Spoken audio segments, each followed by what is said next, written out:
Hi everyone, कैसे हैं आप सब? आई होप बहुत अच्छे होंगे। और अभी तक हमने ऑपरेटर का पहला टॉपिक कवर किया था जिसके अंदर मैंने बेसिक ऑपरेटर्स आपको बताए थे। बट आज हम बताने वाले हैं आपको पहला ऑपरेटर जिसे हम कहते हैं अरिथमेटिक ऑपरेटर। इसका यूज़ हम क्यों करते हैं? मैथमेटिकल कैलकुलेशंस अगर हमें करनी है then we are using arithmetic operation. तो स्क्रीन पे आपको ले चलते हैं और यहाँ पर सारी चीज़ों को आपको दिखाते हैं क्या-क्या ऑपरेटर्स हैं हमारे पास और किस तरीके से इन सारी चीज़ों को हम यूज़ करते हैं। तो आई बिलीव आपको स्क्रीन देख पा रहे होंगे। और यहाँ पर अगर हम देखते हैं तो उस दिन मैंने जो जो भी डिस्कशन किया था, मतलब ये वाला जो पार्ट हमारा है, ये वाला जो मैंने आपको कल दिखाया था। और यहाँ पर अगर हम बात करते हैं अरिथमेटिक ऑपरेशंस की, यहाँ पर हम बताएँगे आपको। बट यहाँ पर आप देख पाएँगे वो सारी चीज़ जो मैंने वहाँ डिस्कस की थी वो इस पीडीएफ के अंदर है। इसी के साथ अगर आप यहाँ पर चीज़ें देखेंगे तो यहाँ पर मैंने ऑपरेटर्स से लाइक अरिथमेटिक ऑपरेटर में कितने होते हैं, एडिशन होता है, सब्ट्रैक्शन होता है, मल्टीप्लिकेशन होता है, डिवीज़न होता है, floor division, modulus and exponential, ये सारे ऑपरेशंस होते हैं। इन्हें मैं समझाने वाला हूँ और इसके एग्जांपल्स मैंने यहाँ पर ऑलरेडी मेंशन किया। आप इन्हें बस कॉपी पेस्ट करिएगा, रन करके देख लीजिएगा। इसके अलावा मैं यहाँ पर आपको रन करके भी दिखाने वाला हूँ, तो कोई कमी नहीं रहेगी। आराम से बस आप बैठो, आराम से सारी चीज़ें मैं आपको सिखा। चलिए, तो मैं यहाँ पर स्क्रीन पे आ जाता हूँ। आज बात करते हैं अरिथमेटिक ऑपरेशंस की। तो यहाँ पर आपको बता देता, अगर आपको अगर आपको मैथमेटिकल ऑपरेशंस करने हैं, मैथमेटिक्स से रिलेटेड अगर आपको ऑपरेशन करने हैं, then we are using that arithmetic operation. पहली चीज आपको बिल्कुल क्लियर हो गई, इसमें किसी भी तरीके का कोई भी डाउट नहीं होगा। अब देखते हैं कितने ऑपरेटर होते हैं। जैसे अगर हम इस पीडीएफ से देखते हैं तो आपको देखने को मिलेगा यहाँ पर कि भाई हमारे पास अप्रॉक्स 7 ऑपरेशन है। 7 टाइप के ऑपरेशन हम मैथमेटिकल ऑपरेशन करते हैं। इसके अंदर हम सबका नाम लिख देते हैं एक बार। लाइक आप सम कर सकते हैं, आप सब्ट्रैक्ट कर सकते हैं वैल्यू को, आप वैल्यू को डिवाइड कर सकते हैं, ठीक है? और आप यहाँ पर मल्टीप्लिकेशन कर सकते हैं। ये 3 और 4 ऐसे हैं जो आई बिलीव सबको पता होंगे। इसमें हमें कुछ भी करने की ज़रूरत नहीं है। इसके लिए हमें प्लस का यूज़ करते हैं, इसके लिए माइनस का यूज़ करते हैं, इसके लिए हम सिंगल ये यूज़ करेंगे। और इसी तरीके से अगर हम इसका यूज़ करते हैं, तो इस साइन का एस्टेरिस्क का हम लोग यूज़ करते हैं और इनका हम कर सकते हैं। अब काम की चीज़ें हैं, वो मैं तीनों जो इम्पोर्टेंट है, वो मैं यहाँ पर लिखने वाला हूँ। 5th वाला, दिस इज़ वेरी इम्पोर्टेंट। अ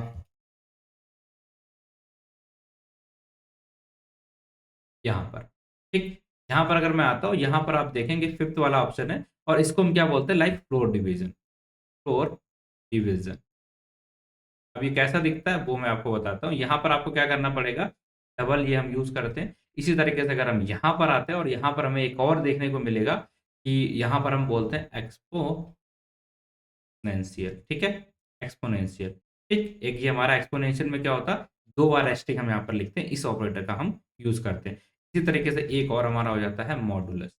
ठीक? ये 3 ऑपरेटर हमारे लिए इम्पोर्टेंट हो जाते हैं क्योंकि ये 3 थोड़े से अलग हैं जिन्हें हमें समझने की ज़रूरत है। अब यहाँ पर हम क्या करते हैं? यहाँ पर हम परसेंट का साइन लगाते हैं। अब किस तरीके से इनका आउटपुट आता है, क्या डिफरेंस है, वो सारी चीज़ें आपको बताते हैं। लेट्स सपोज़ हम यहाँ पर आ चुके हैं। अगर हम बात करते हैं फ्लोर डिवीज़न, तो इसमें क्या होगा? लेट्स सपोज़ ये 5 है और ये हमने डिवाइड किया, तो आपको क्या देखने को मिलेगा? आंसर क्या आएगा? आपको बताना है। तो अगर हम नॉर्मल ये करते हैं, लाइक हमारे पास 5 है एंड इसे हम नॉर्मल डिवीज़न करेंगे तो आंसर आएगा हमारा 2.5। बट फ्लोर डिवीज़न का मतलब ये होता है कि हम डेसिमल वैल्यू को यहाँ पर काउंट नहीं करते हैं, ठीक? तो इसका आंसर क्या क्या आ जाएगा? पीछे वाली वैल्यू को हटा देंगे हम। अब आंसर हमारा क्या आ जाएगा? टोटल क्या आ जाएगा? इतना समझ में आया क्या? यहाँ पर किसी को कुछ दिक्कत आ रही है इतने में? ठीक। अब हम आगे बढ़ते हैं और आगे देखते हैं बाकी चीज़ों के लिए कैसे होता है। लेट्स सपोज़ अगर हम यहाँ पर सेकंड केस की बात करते हैं, हम यहाँ पर सेकंड केस की बात करें, तो सेकंड केस के आपको अंदर देखना है कि भाई एक्सपोनेंशियल का बात कर रहा है, तो एक्सपोनेंशियल का मतलब अगर हमें यहाँ पर ये किया 5 एक्सपोनेंशियल एक्सपोनेंशियल 2, तो ये क्या लिख रहे हैं हम? 5 की पावर 2। इसे हम दूसरा नाम क्या बोलते हैं इसका? पावर भी बोलते हैं, ठीक? तो ये पावर के फॉर्म में चीज़ों को लिखने के लिए हम यूज़ करते हैं। इसी तरीके से अगर हम तीसरे की बात कर रहे हैं जो हमारा मॉडुलस है, तो अगर हम 5 मॉडुलस 2 इसका यूज़ कर रहे हैं, तो इसका मतलब क्या? हम रिमाइंडर को यहाँ पर लिख रहे होते हैं। तो इसका 5 को 2 से डिवाइड करो, रिमाइंडर कितना बचता है? 1, तो इसका आंसर आ जाएगा हमारा 1। तो ये सारी चीज़ें जो मैंने आपको यहाँ पर बताई हैं, इन्हें एक बार करके भी देखेंगे, तो चीज़ें और आपको बहुत अच्छी तरीके से क्लियर हो जाएँगी, है ना? चलो, तो यहाँ तक अच्छा लग रहा है क्या पढ़ने में? मज़ा आ रहा है ना सबको? पाइथन अच्छी लग रही है क्या? आसान लग रही है? अगर ये तो बताना कमेंट करके, बाकी मैं आपको ले चलता हूँ बीएस कोड पे, ताकि आप थोड़ा-सा प्रैक्टिस वगैरह पाओ। ठीक है, तो लेट्स सपोज़ हमारे पास एक वेरिएबल है जिसको हमने 5 बोला है, एक दूसरा वेरिएबल है जिसको हमने 2 बोला। प्लस मल्टीप्लाई वो सारी चीज़ें आप कर पाओगे, तो लेट्स सपोज़ सिर्फ हम एक ये कर लेते हैं कि ए डिवाइड बाई बी अगर हम कर रहे हैं यहाँ पर ए डिवाइड बाई बी, तो आप देखेंगे आपका जो आंसर आएगा 2.5 आएगा। इसी तरीके से हम फ्लोर ऑपरेशन कर लेते हैं, यहाँ पर फ्लोर ऑपरेशन फ्लोर डिवीजन मैंने किया, तो इसके अंदर अगर हमने यहाँ पर लिखा ए, किस तरीके से करेंगे, डबल ए हो जाएगा और बी। जैसे हम करेंगे तो हमारा आंसर कितना आ गया 2, जैसे कि मैंने ऑलरेडी आपको बताया था। और इसी तरीके से अगर हम यहाँ पर आते हैं ए, और यहाँ पर हम यूज कर रहे हैं परसेंटेज, जिसके बाद हमने बी कर दिया, तो आपको बताया था जो रिमाइंडर होता है उसको ये बोलता है, और इसको हम क्या बोलते हैं, इस ऑपरेशन को क्या बोलेंगे, या मॉडुलस। ठीक है, अब क्या कर रहे हैं यहाँ पर, मॉडुलस निकालना है। इसी तरीके से एक और हमारा ऑपरेशन बचा है जिससे हम क्या बोलते हैं, ए और एस्टिक एस्टिक, 2 बार एस्टिक एस्टिक बी, इसे हम क्या बोल देते हैं, ये हो जाता है हमारा पावर वाला, तो इसे हम एक्सपोनेंशियल या पावर कुछ भी बोल सकते हैं।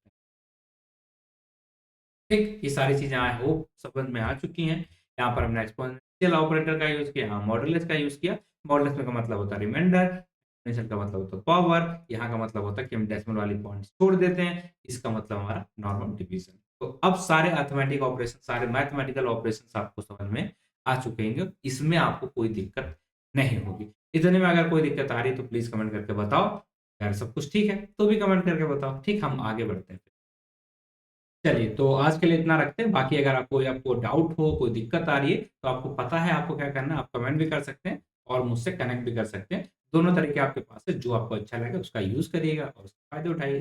तो thank you for watching the video. आज के लिए इतना ही रखते हैं। मिलते हैं आपसे कल, और तब तक के लिए आपको अपना ध्यान रखना है ताकि कल भी हम पढ़ाई। Thank you for watching the video.